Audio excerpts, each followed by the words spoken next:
2021. Our speaker today is Stephanie Eichholz of Green Earth Inc. Welcome, Stephanie. Another delivery. I want to thank Shane for being our greeter today and thank all of you for taking time out of your busy day to spend it with your Rotary family. Thank you to Linda Meredith. Could you please lead us in the Pledge of Allegiance? Yes, please stand as you're able and join me in the Pledge of Allegiance. I pledge allegiance to the flag of the United States of America and to the republic for which it stands, one nation under God, indivisible, with liberty and justice for all.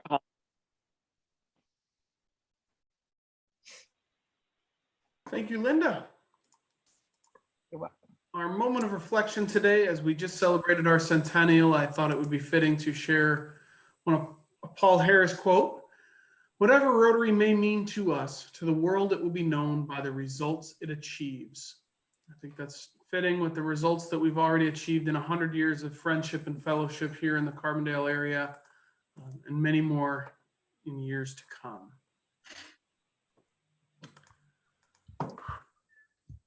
The song of the week this week, as it's the first of the month, is Happy Birthday. So without further ado, we'll sing Happy Birthday. How many do we have any May birthdays today? I'll call everybody out first. That's more fun. Anybody have a May birthday on the call today? See no hands going up? Okay. So we'll sing Happy Birthday here to everybody. Happy birthday to you. Happy birthday to you. Happy birthday, Rotarian. Happy birthday to you.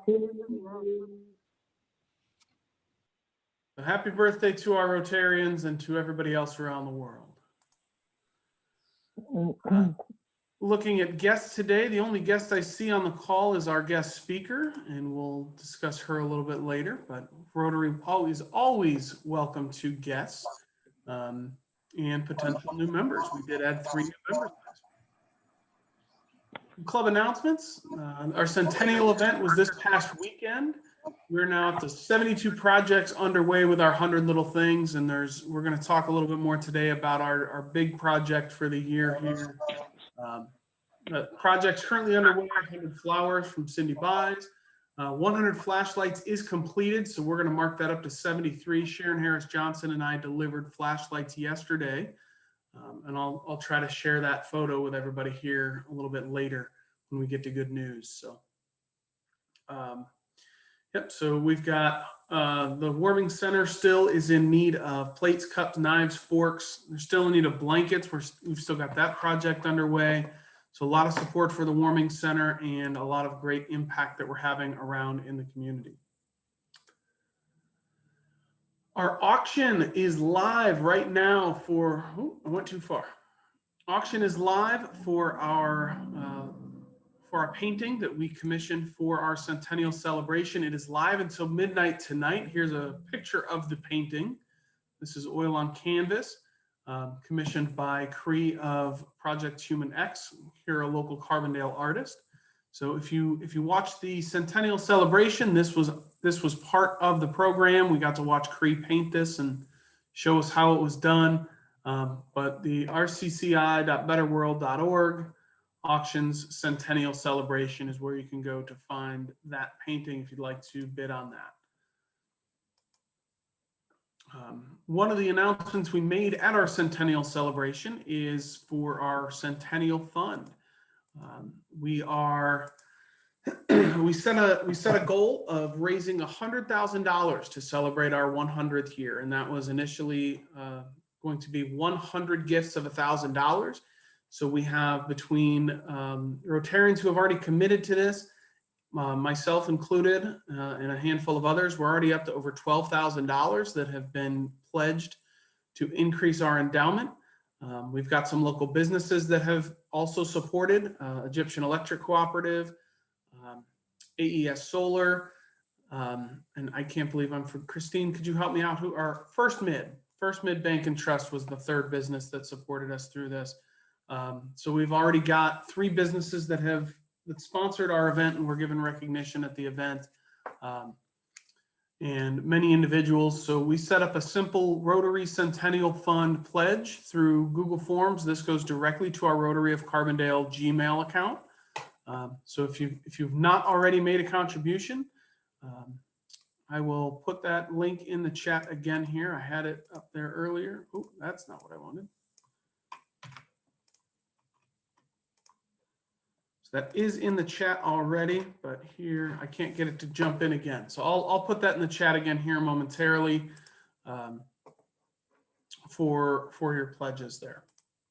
So thank you to those who have already committed, and I hope that you'll join me in supporting that Centennial Fund. That endowment will be set up in perpetuity, that we'll only be able to use the interest on that every year, and it will help us to ensure that the local grants and scholarships that we give out each year will be able to continue. So thank you so much to those who have supported. Our Carbondale Warming Center lunch sponsorship project is still ongoing. So every Wednesday, Heartland Catering is providing lunch for those, the clientele at the Warming Center. We've been giving Heartland Catering the funds that people have continued to pay for their lunch dues. And that's been able to, Heartland's been able to use that to continue supporting the Warming Center, and we're supporting that small business. This Saturday at 9 a.m. we have our spring Adopt a Spot cleanup. That's May 8th at 9 a.m. at the Super Block. So if you're able to join, I will not be able to be there. I have a work obligation, but I hope that we can have some folks out in force. I think we picked up over 1,000 pieces of trash last time we did it. But please, please, please, if you're able to, on Saturday morning, 9 a.m., step out and help us out to clean up that stretch of road. Our foundation donation challenge, this was another 100 things we did at the beginning of our 100th year. We've continued it on all the way through October. So I want to thank Christine McGuire for supporting us, matching club donation amounts up to $100 in April. And then Shane has pledged to do so in May, Faith in June, Jerry in July. I've got August covered. Gil is September, and Linda Meredith is October. Shane has already posted the duties for next week in the chat window. So please keep an eye out for that in the weekly email as well. Sign up for duties each week, whether it's leading the pledge or reflection.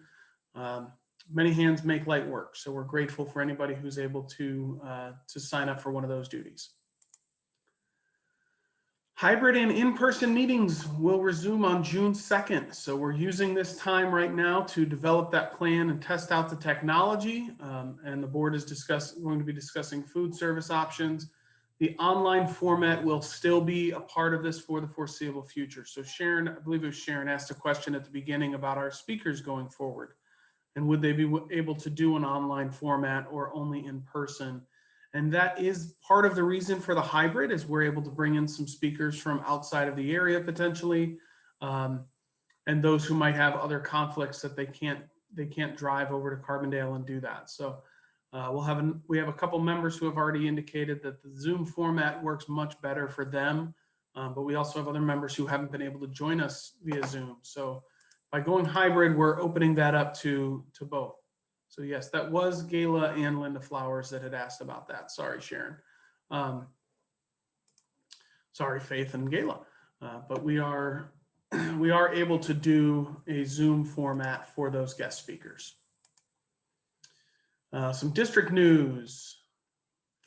Satellite Club update. We did accept 3 new members last week, and there's potential for more. So they're up to 13 members already. They've got their district grant project on the way. Brooke, would you like to add anything about the Murfreesboro Satellite Club? There's not very much to add, except for, yeah, we did get the new members, and we've slated a cleanup day for June 5th, I believe. And I think that's about it. Thank you, Brooke. Rotary International news today. May is Youth Service Month. We just wrapped up April, which was Maternal and Child Health Month, but May is Youth Service Month. We cannot talk about the future without talking about children. They are our future. So focus for the month of May is youth services. Polio update for the week of April, 21st of April in 2021. You can see that we're down to 1 or 2 cases in most countries where there's some form of the polio virus. This is down from last year. So still have some that are out there and we need to continue the fight, but we are getting so close to ending polio.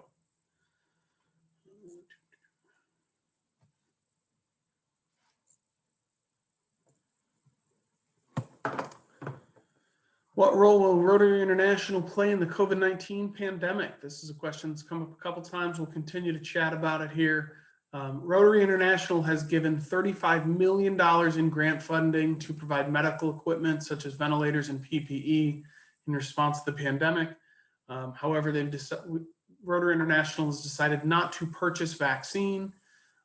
Rotary is still determining what role it will play in the worldwide response. Stay tuned as it develops. So there haven't been any updates yet, but this time they're not making any purchases for COVID vaccines. Now it's time for some of your good news. So I'm going to stop my screen share and let all of you share your good news. Who's got some good news to share today? Go ahead and speak up. I have one. Last Friday, we had our clinical licensing exam, and of the 30 students who took the exam, 29, or of the 30 students we have in a cohort, 29 took the exam and all 29 passed. We are excited, and some of them are reporting that they passed their written board exam. So they are a few paperwork items and red tape away from being licensed dental hygienists in whatever state they choose to practice. I have one that is returning home to Saudi Arabia. They didn't require any testing. So she is excited about returning home, and we're excited for her. So she's going to be set up pretty well. We'll eventually end up in Riyadh and sort of working for the government, she tells me. So she's supposed to check back in with us with her position.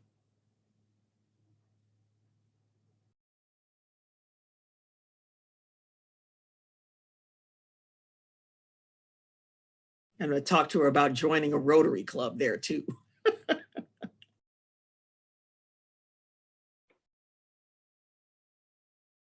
Well, my daughter's graduating 8th grade this coming week, so it's a pretty big deal for us. Gonna have my first in high school.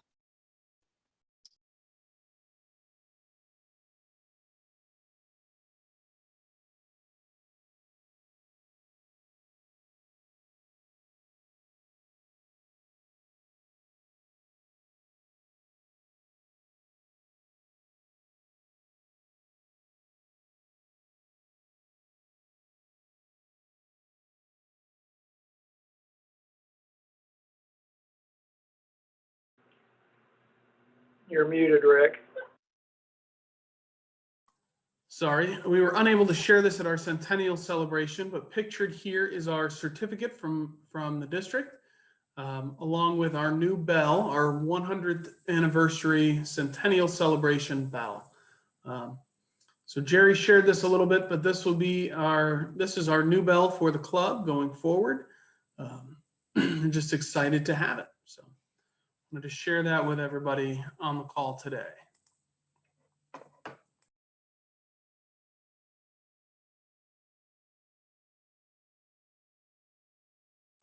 Do we have any other good news for the day?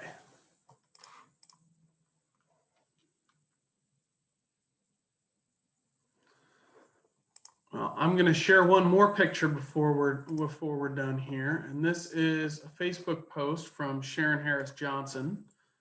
Wanted to make sure I got this up here.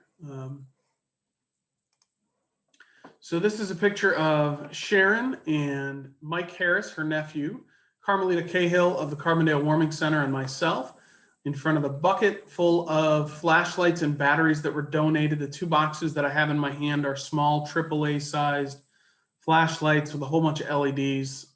They're great, lightweight, and ultra bright. So this was one of our 100 Little Things project. We did over 200 flashlights and batteries donated to them. They knew we were donating flashlights. They had no idea we were donating this many. So definitely want to thank Sharon for leading the charge on this one, and her nephew Mike. This was a great project, and the Warming Center was thrilled to have that. So I hope everybody was able to see that on Facebook before today. If you weren't, we're glad to have had that to be able to share with everybody. Is there any other good news for the day? All right. So we'll jump right back into our presentation here.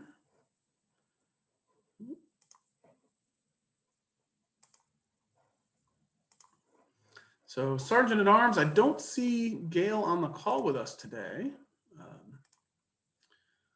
And our number 2 isn't on here either. I usually call on Jerry for that, but he's not on the call today. How about we'll go with Carl Flowers. Carl, you can be acting Sergeant at Arms today. Well, thank you. In the words of our Sergeant at Arms, Gail, I'm looking everyone's picture here, and if anyone has done something that they feel they need to be charged a fine with, you'll be sure to acknowledge that personally without putting anyone out there at this point. So other than that, I think we're all safe for this week. How was that? That was perfect, Carl. Thank you, sir. So now it's time for our guest speaker. Our guest speaker today is Stephanie Eicholtz. Am I saying that correctly? Perfect. Of Green Earth Inc. And Stephanie, welcome. Say a few words to introduce yourself, and the floor is yours. Okay, well, thank you for having me. So I am here representing Green Earth of Carbondale. My background, well, let me stop for a second, which is in System of Nature Preserves, and my background is wildlife biology. So it's a great fit for me, and I love coming to organizations like yours and telling what we do. So we had talked about sharing screens, Rick. Or not you and I personally, but it was in the email that was going to be an option. Are we good to go on that? Should be able to. Okay. Yeah, I just made you co-host, Stephanie. You should be able to share now.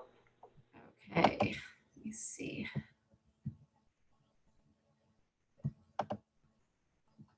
Would anybody have any advice for me on how to do this? So there's a big green button on your screen. Helps if I stop my share. I thought I already had. There's a big green button on your screen at the bottom of your Zoom window that says share screen. Mm-hmm. And that's the button you'll click, and it'll give you options as to what window of your computer you'd like to share. Okay. I guess we are here. Now, are you seeing the presentation view or the host view?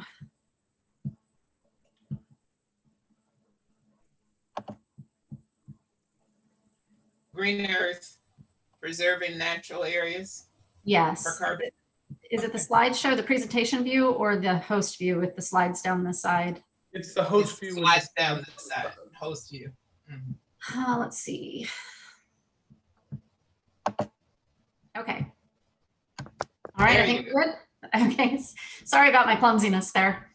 And I'm going to just apologize up front for a moment. The version of this I was working on yesterday, when I opened it today, the file was corrupt. So I had to kind of scramble and start over. So I don't have all my timing down.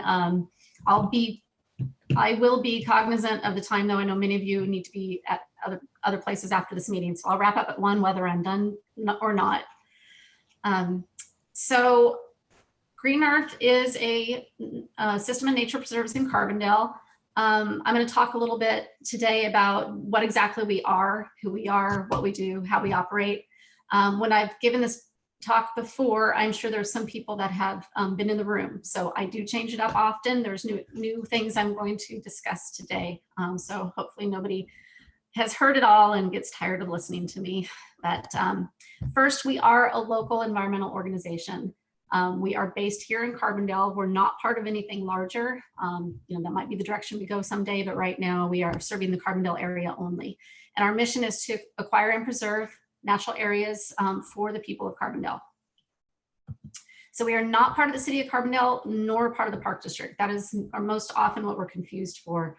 We are instead a not-for-profit organization. We've been around for a while. We started in 1974, originally from a grant from the city of Carbondale.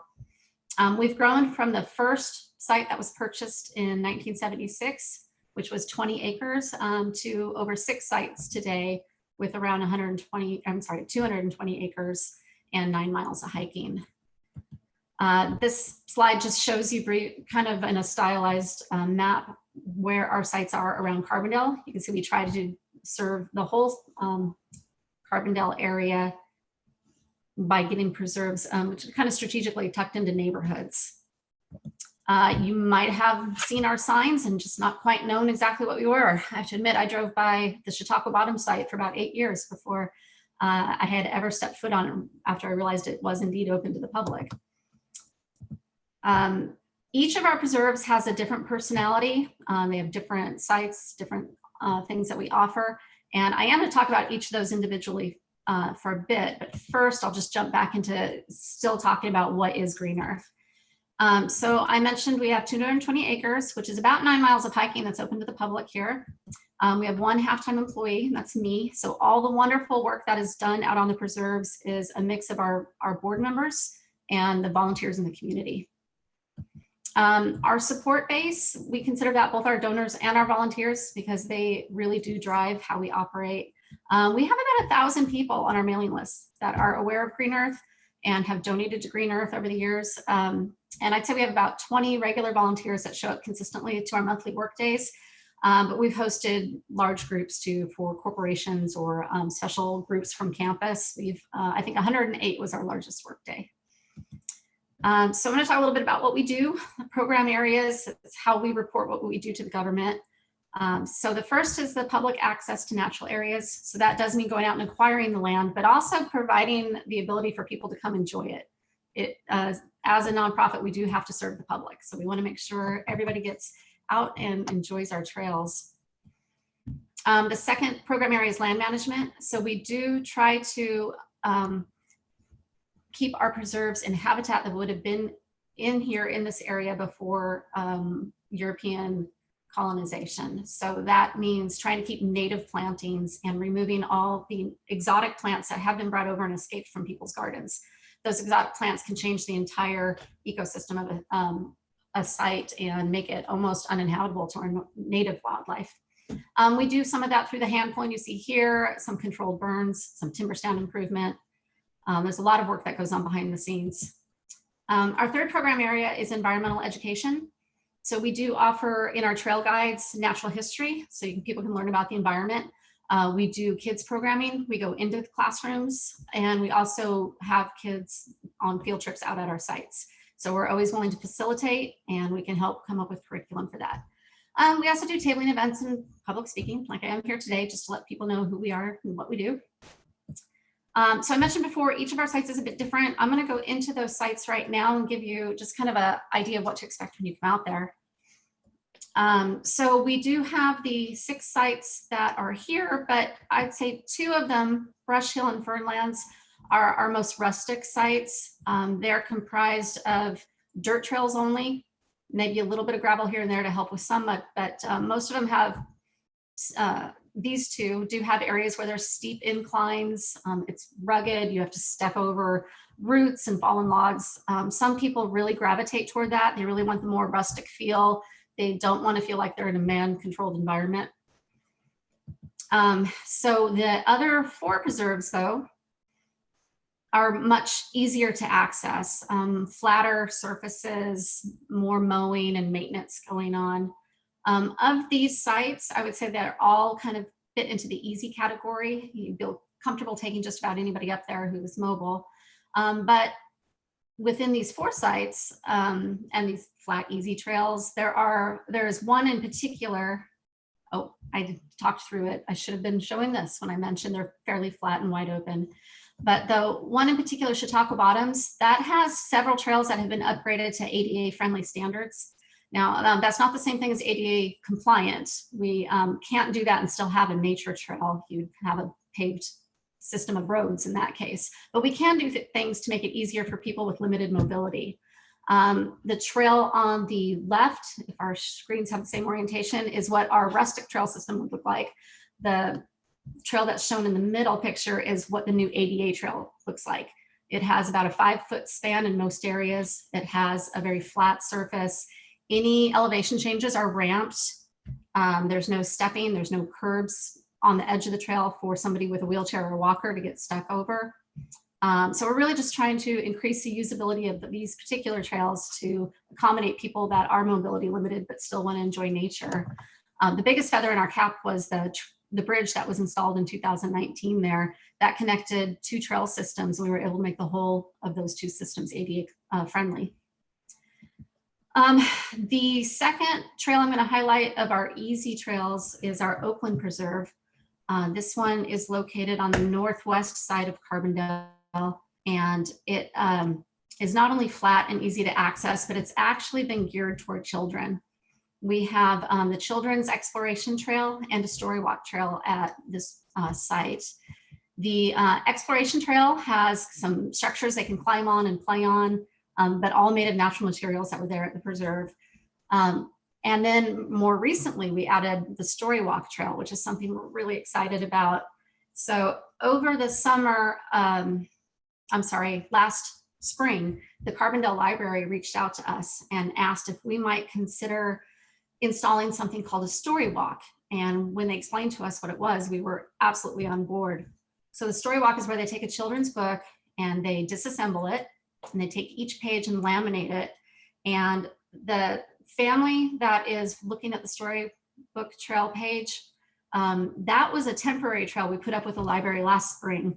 Just they had to stop their children's programming with the pandemic, and they were looking for anything they could do to engage with the children. And the community absolutely loved it. We got so many emails thanking us for doing this, as well as the library, because it was a partnership between us. We got a few cards. We had a comment book we had kept out for a while, and people were just very thrilled with having this. So we decided that since it was so popular, we were going to make it a permanent installation. And because Oakland is geared toward children, it made sense to bring it there. So the slide in the middle, that is actually one of our storybook stations, the permanent stations with a page of a book.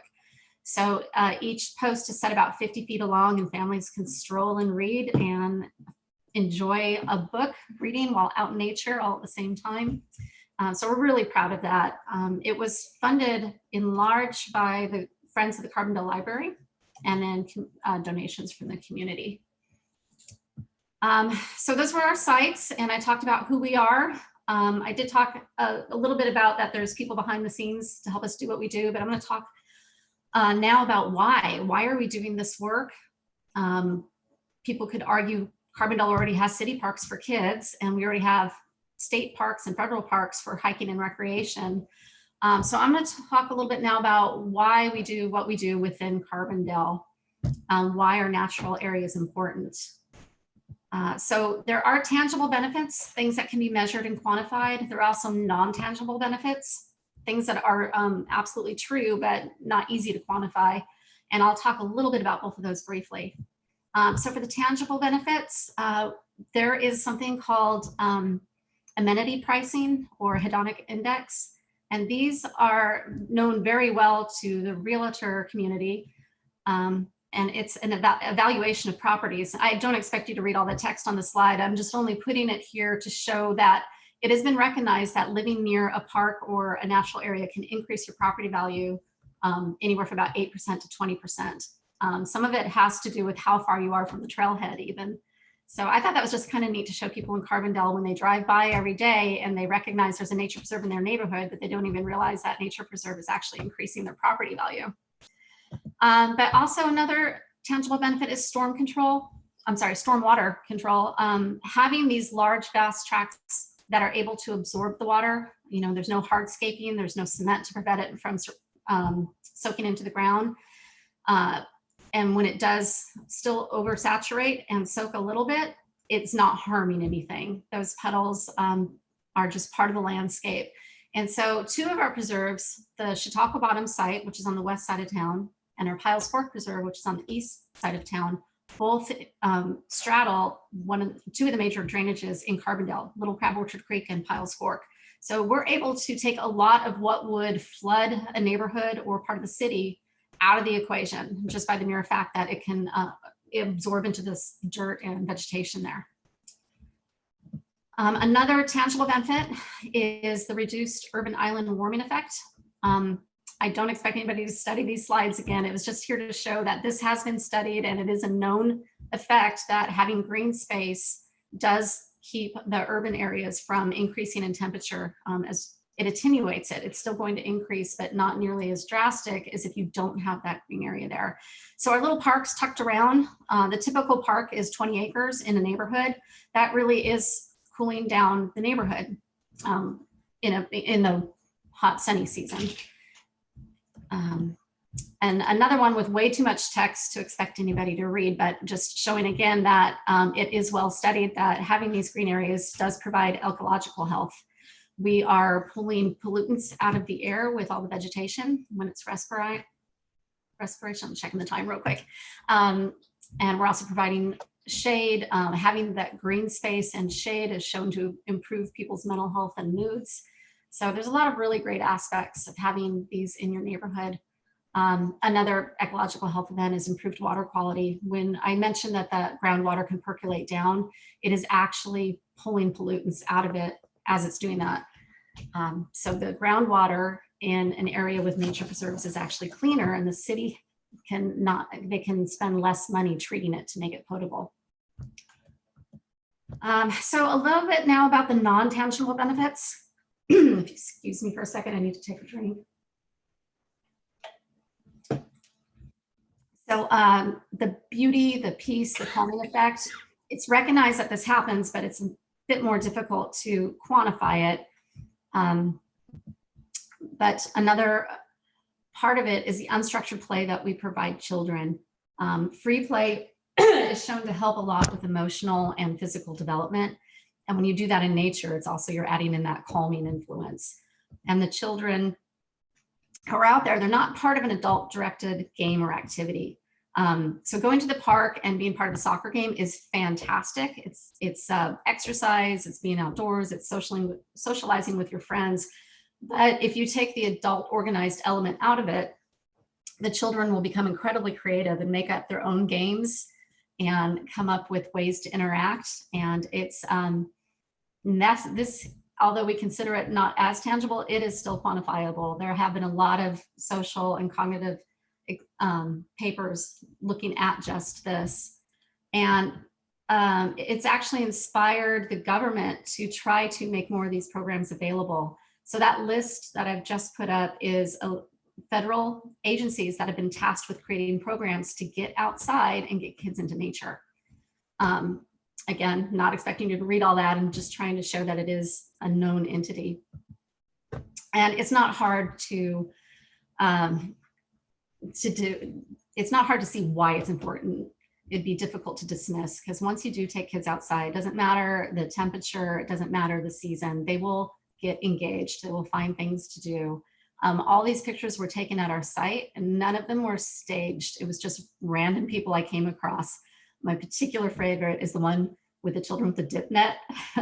Their father was a limnologist at SIU a while. That's an old picture. He was there a while back, but I just love that the kids were there without their parents dip netting and looking at insect populations. I thought that was fantastic. But you also don't have to be a child to play.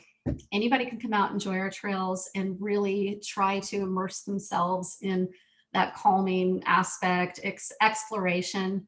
One of the things that does differentiate us from state and federal natural areas is that we don't restrict people to trail use only. We do actively encourage off-trail exploration.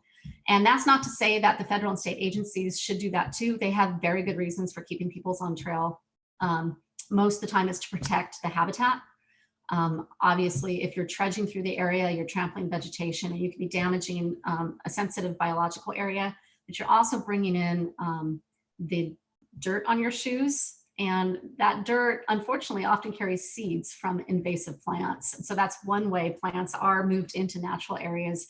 And it can cause a lot of issues with the local biodiversity, and it can cost money too when now you have to pay crews to go in and deal with those invasive species populations. We do have one area in Chautauqua Bottoms that we do protect. It's our wildflower glade, which is still blooming right now. If anybody really wants to see some beautiful native wildflowers, I would highly encourage a trip to Chautauqua Bottoms. But that is one area where we have signs asking people to stay on the trails.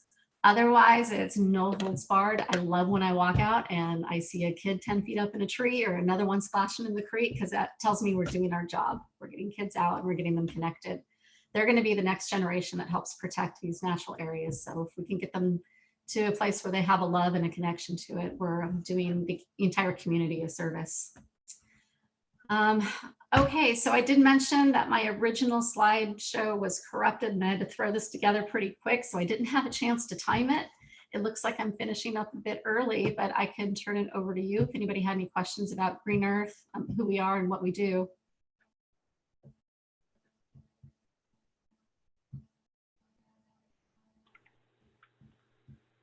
Are there set hours that any of these locations are open or closed? They're open from sunrise to sunset. So that, of course, would change seasonally. That's what we ask people to respect. Do large groups have to reserve a time? Like say if a classroom teacher wanted to bring her students to one of the preserves? We do ask people who want to bring large groups out just to contact us so we can try to make sure that there's not something competing going on at that time. Maybe another large group coming out or even scheduled maintenance, but they don't necessarily have to. It's just for everybody's convenience.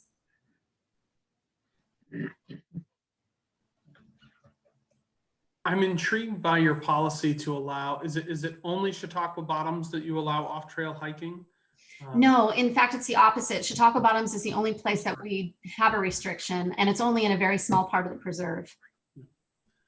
I'm intrigued by that because I'm so used to hiking in, in state parks and national forests, et cetera. And generally speaking, there's very, I work for the Boy Scouts and we preach leave no trace and things like that. So it's interesting that you guys, are okay with people getting more off the trail. And that's something that's somewhat encouraging, to be honest, because there's a lot to be explored out there that you can't see on a gravel trail or a clearly blazed trail.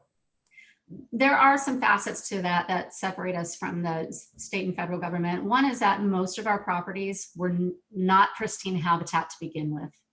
We have purchased or donated, persons have donated some properties that have been very degraded, like old cattle pastures, and we've spent time planting native species, but we feel like we're not destroying something pristine. So we feel like we can have that latitude, letting people come in. And again, most of our sites are fairly small. 20 acres is kind of typical. So we can manage the invasive species that do come in from people exploring relatively well. And I do completely understand why many state and federal parks don't allow that. I mean, they are protecting resources, whether pristine or rare, just something that we're not dealing with, kind of apples to oranges. But yeah, I'll bring the Boy Scouts out, let them have fun. I'd say there's a number of troops that regularly hike Chautauqua Bottoms. So good. That's probably one of the top hiking spots that I'm aware of in the area. Well, thank you. We are pretty proud of that one. We've spent, I said our typical site is 20 acres. That's one of our larger sites. We actually own about 40 acres, but there's about another 40 acres that belongs to the university and the park district that are part of Chautauqua Bottoms. So we manage about 80 to 100 acres roughly. And it's It's one that we've spent a lot more time with upgrading the trails to the ADA and having more amenities out there. I have a few comments about the historical background. Oh, wonderful. I was on the original board Oh, wow. I didn't realize that. That is fantastic. along with Kathy Freilish and Herbie Byler. Actually, Kathy and Herbie were probably the two biggest movers. In the early 70s, the university architect came out with a proposition. They would build a 14,000 car parking lot south of the university and connect the parking lot with the university with a monorail, as in Morgantown, West Virginia. A 4-lane interstate type highway would run from a point north of Carbondale down along the little Crab Orchard Creek bed floodplain Wow. to the 14,000 car parking lot south of the university. It would go right behind where Chris McGuire's house is now, which backs up against the floodplain. Those of us who lived in that area were not real keen on a 4-lane highway coming down the floodplain. And we had seen some pretty significant floods in that area. Well, we went to city council meetings, state highway meetings, et cetera, et cetera. And I think the whole project probably pooped out, fortunately, because the university really couldn't afford it, nor could the state highway department and other organizations that had to come together to build the highway. So now we have a beautiful park with hiking trails and no floods and no highways. Thank you, Green Earth. Well, thank you for being part of the origin story there. Alan, if you go to our website, we do have a history pamphlet that was written by Kathy's husband before he passed away. And it has a lot of neat history from the beginning of Green Earth. And we would love to update that for our 50th anniversary. I don't know if you'd be interested in being interviewed for that update version, but I would love to include any of your stories, just like that one. I would have to do some research in order to, I came to this from a particularly biased position, being a homeowner. Oh. And but I'd be happy to contribute anything I could. Oh, wonderful. Thank you. Especially if you do look over that pamphlet on our website, which if you just Google Green Earth and Carbondale, it'll take you there. You can look over what Jim wrote and see if there's any glaring omissions, some nice story we could add. But thank you for your early work. You paved the foundation for something pretty wonderful in Carbondale. Thank you.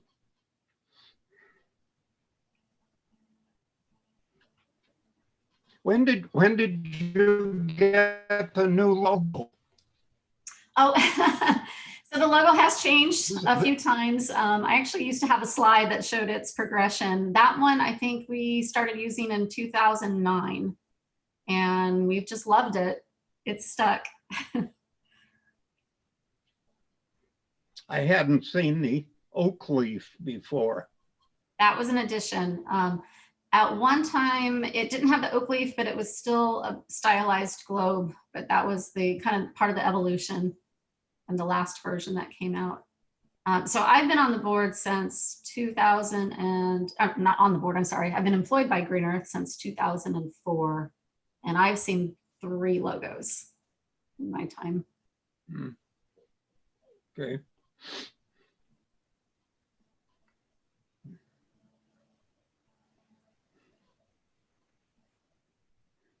Well, Stephanie, thank you so much for your presentation here. Oh, you're welcome. I guess we're not doing too bad. 5 minutes to 1. Yeah, this was great. If you could let me share my screen again, I got a couple more things to, there's a stop share button there.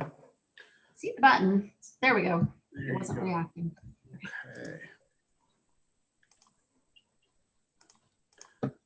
So thank you, Stephanie, once again. Looking into next week, we have Amy Prudencio with Carbondale Community High School. She's a social worker to discuss lifesavers, followed by Linda Baker, SIU Paul Simon Policy Institute, to discuss redistricting. And then on the 26th, we have Jane with the Sierra Club joining us. And then after that, we'll go back to our in-person meetings and have a fun new schedule going. So I want to thank our program committee led by Linda Flowers for having some great speakers lined up, including Stephanie today. So thank you. Now it's time for the 4-way test. To close us out, Sharon Harris Johnson, would you please lead us in the 4-way test? Yes, would you please join me? The 4-way test of the things we think, say, or do. Number 1. Is it the truth? Is it the truth? Number 2. Is it fair? Fair to all To concerned. all concerned. Number 3. Will it build build goodwill goodwill and better Will And better Yep. friendships. And better friendships. And number 4. Will it be beneficial beneficial to to all all concerned? All concerned. Good job, guys. Thank you, Sharon. Thank you all for joining us today. And All right. we hope to see all of you again next week. Have a great day. All right.